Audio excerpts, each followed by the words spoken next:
Hi guys, আজকে একটা এঁচোড় দিয়ে রেসিপি শেয়ার করব। দারুণ খেতে হয়।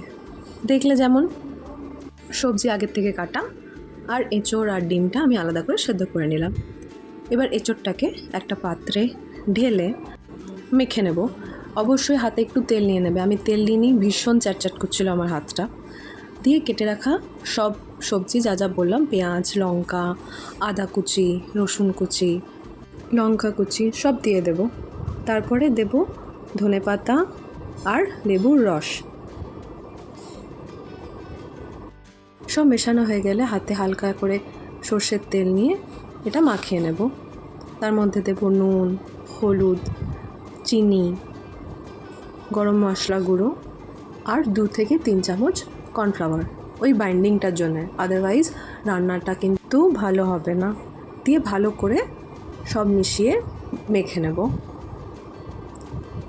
একটা থিক ডো কাইন্ড অফ তৈরি হবে এটা।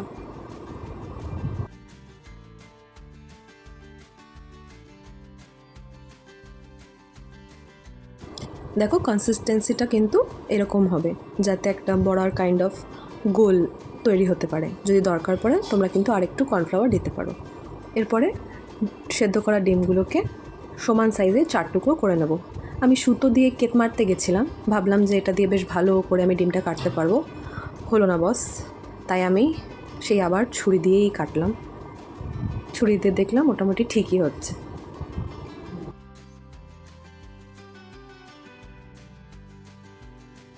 আবার হাতে একটু সর্ষের তেল মেখে যেমন করে দেখাচ্ছি ওরমভাবে ওই ডোটাকে নিয়ে এরম করবেন। দেন ওর মধ্যে এক একটা করে ডিমের টুকরো দিয়ে ভালো করে ওটাকে র্যাপ আপ করে দেবেন, যাতে কোথাও থেকেও যেন ডিমটা বেরিয়ে না আসে। ঠিক এরমভাবে একটু টাইম টেকিং, বাট ভালো করে করলে কিন্তু হেভি টেস্টি হয় খেতে।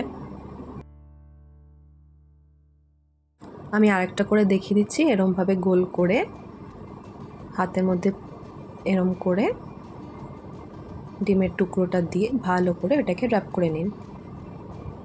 ব্যাস, এবার হাতের সাহায্যে এটাকে জাস্ট একটা মোল্ড দিয়ে দিন গোল গোল, ঠিক কাইন্ড অফ ভেজিটেবল চপ যেমন হয় ওই রকম। ব্যাস, আমি সব একটা একটা করে নিলাম। এবার একটা কড়াইয়ে তেল দিয়ে কেটে রাখা আলুটা ভেজে নেব। ওর মধ্যে একটু নুন, হলুদ দিয়ে ফ্রাই করে নেব।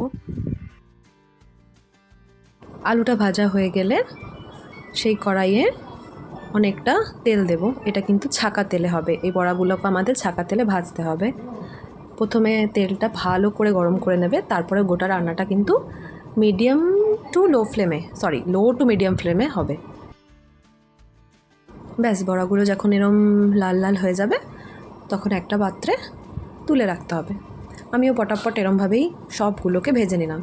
কিন্তু আজকে ভাবছি তরকারিটা শুধু 4টে দিয়েই করব, কারণ কি এটা শুধু খেতে বেশি ভালো লাগছে। ব্যাস, এবার গরম তেলে দিয়ে দেব তেজপাতা, 2টো শুকনো লঙ্কা আর গোটা গরম মশলা। তার মধ্যে পেঁয়াজ, আদা রসুন বাটা দিয়ে একটু নাড়াচাড়া করে নেব।